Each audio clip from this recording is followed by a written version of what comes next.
పుల్వామా ఉగ్రదాడికి ప్రతీకారం తీర్చుకున్న భారత సైన్యంపై మెదక్ జిల్లా వాసులు ప్రశంసల జల్లులు కురిపించారు. పాకిస్తాన్ ఉగ్రవాదులను హతమార్చిన మోడీ ప్రభుత్వానికి ప్రజలు అభినందనలు తెలిపారు. ఆర్మీ నేడు వైమానిక దళం ఆధ్వర్యంలో అర్ధరాత్రి సుమారు 3 గంటల ప్రాంతంలో తెల్లవారుజామున జెట్ ఫైట్ 12 మీరాజ్ యుద్ధ విమానాలతోటి 2000 జెట్ ఫైటర్లతోటి సుమారు 1000 కిలోల బాంబు పదార్థాలతోటి ఉగ్రవాద స్థావరాలపై వేయడం జరిగింది. సుమారు 300 మంది ఉగ్రవాదులు జైషే మహమ్మద్ ఉగ్రవాద కార్యకర్తలందరూ హతమవడం జరిగింది. గతంలో జరిగిన కార్గిల్ తర్వాత ఇంత భారీ ఎత్తున వైమానిక దాడులు జరపడం ఇదే ప్రథమం. మోడీకి వందనాల భారత ప్రభుత్వానికి మరియు ఇండియన్ ఆర్మీకి దయచేసి రాజకీయాలకు అతీతంగా ప్రభుత్వానికి మనమందరం మద్దతు తెలిపి వారి తరపున పక్షాన్ని నిలబడాలని కోరుకుంటున్నాం.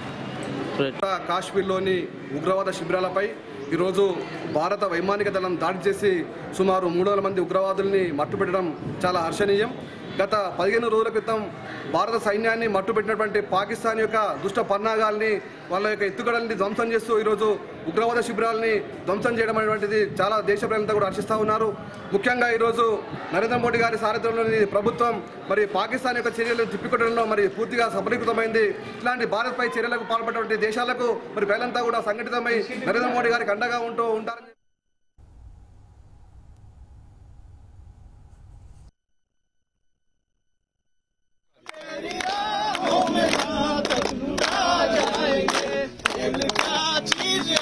तेरे कदमों में हम भेंट अपनी सरों का चढ़ा जाएंगे।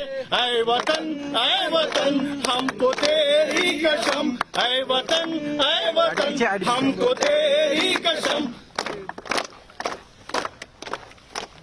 भारत माता की, भारत माता की, भारत माता की।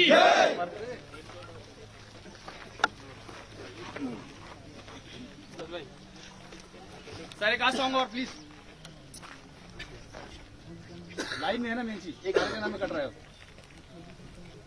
हम जो बात कर 1 घंटे की प्रिपरेशन किया हूँ यार। पूछो सर को मैं कितने वक्त कोऑर्डिनेट किया हूँ। आप चले ना चले बाकी सारे चल रहे हैं, लाइव चल रहा है समझो बात।